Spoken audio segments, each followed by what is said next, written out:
Selamat bergabung kembali di berita pagi ini bersama saya yang akan menemani Anda 10 menit ke depan. Saya akan membawakan berita-berita terhangat. Di antaranya adalah sejarah penemuan insulin.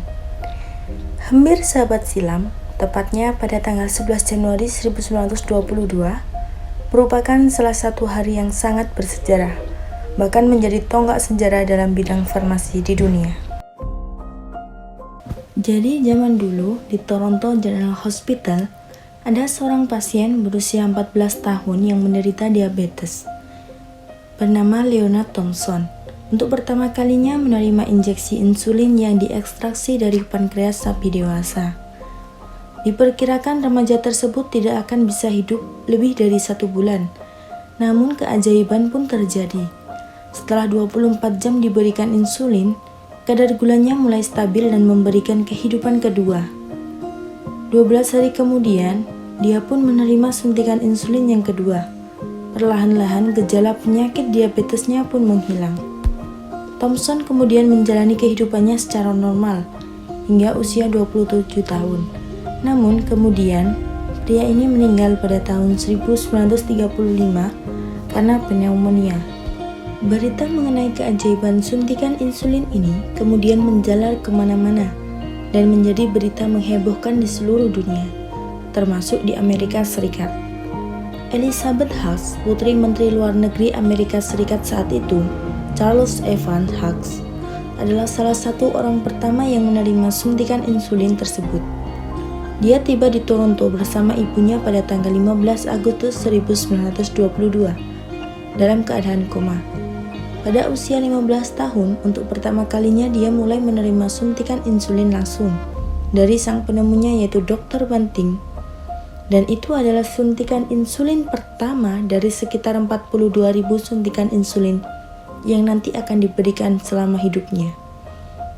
Pada tahun 1922, 2 minggu setelah dirawat oleh Dr. Banting, Elizabeth Hughes pun kembali ke Washington dan menjalani kehidupan sebagaimana layaknya orang normal.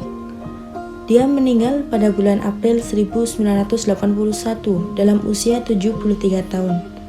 Dan selama hidupnya, dia menerima lebih dari 42.000 suntikan insulin selama 58 tahun dan meninggal karena serangan jantung.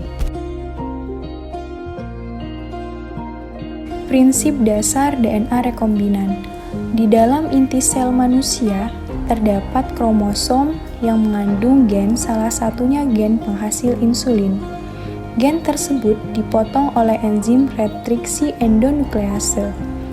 Gen yang dipotong kemudian akan dimasukkan ke dalam plasmid bakteri, yaitu bakteri E. coli yang telah diisolasi. Maka, plasmid harus dipotong sesuai dengan ukuran gen insulin. Pemotongannya dilakukan oleh enzim retriksi endonuklease. Kemudian, gen insulin dan plasmid disatukan dengan enzim DNA ligase, dan inilah yang disebut sebagai DNA rekombinan.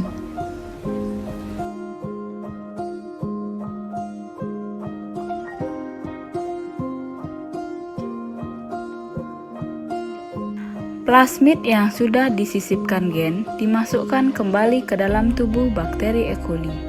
Kemudian, bakteri dimasukkan ke dalam fermentor atau tabung fermentasi. Bakteri dibiarkan berkembang biak agar menghasilkan koloni bakteri yang memiliki DNA rekombinan dan dapat memproduksi dalam jumlah yang besar. Saatnya memanen insulin yang ada di dalam fermentor. DNA rekombinan merupakan rekayasa genetik yang tujuannya untuk menghasilkan produk dengan gen yang sesuai dengan yang kita inginkan.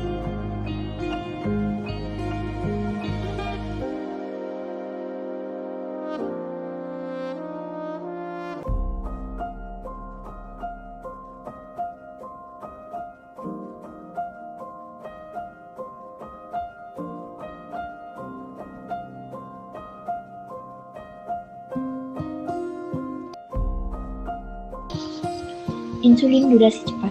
Insulin ini memiliki efek efek durasi lebih dari 4-5 jam, di antaranya yang pertama insulin lispro. Gugus prolin pada B28 dipindahkan ke B29, sedangkan lisin di B29 dipindahkan ke B28. Dalam hal ini, pola ikatannya dengan reseptor insulin, waktu paruhnya, serta imunogenisitasnya serupa dengan insulin reguler manusia.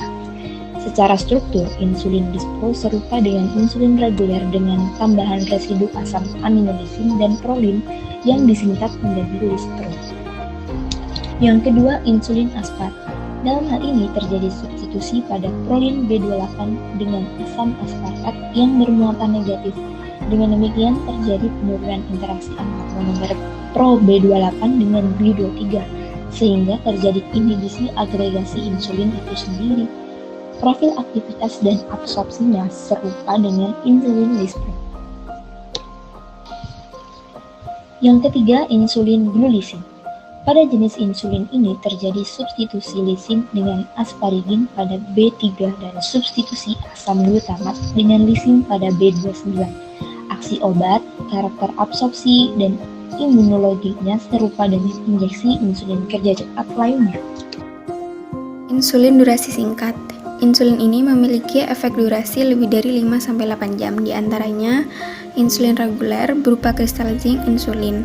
Berdasarkan struktur jenis insulin ini menyerupai insulin endogen, hanya saja mengandung ion Zn.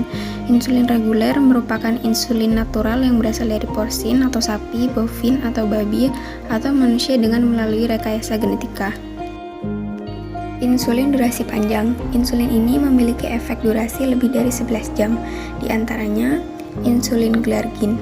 Molekul arginin di gugus karboksil terminal rantai B dan substitusi glisin dengan asparigin pada posisi A2.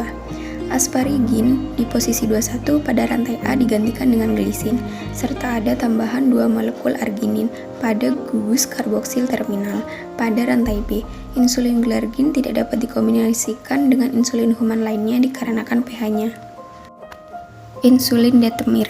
Treonin terminal pada posisi B30 dihilangkan dan adisi asam miristat atau rantai asam lemak C14 pada lisin B29 terminal. Oleh karenanya, terjadi peningkatan agregasi di jaringan subkutan dan ikatan dengan albumin yang bersifat reversibel, sehingga analog insulin ini memiliki availabilitas yang panjang. Penggunaan pompa insulin. Pompa insulin mudah dipakai pada setiap aktivitas sehari-hari. Bentuknya kecil, nyaman, dan mudah dipakai di mana saja seperti ditempelkan di pinggang. Beberapa pengguna tidak ingin orang lain mengetahui bahwa sedang memakai pompa insulin, lalu bisa ditempelkan di paha atau betis dan saku celana, dan terdapat remote untuk mengatur pengeluaran insulin tanpa harus mengeluarkan pompa insulin agar tidak diketahui oleh orang lain. Insulin dikeluarkan melalui rangkaian selang penyuntikan dengan ujung selang yang sangat kecil, lembut, dan fleksibel yang terbuat dari plastik yang disebut kanula.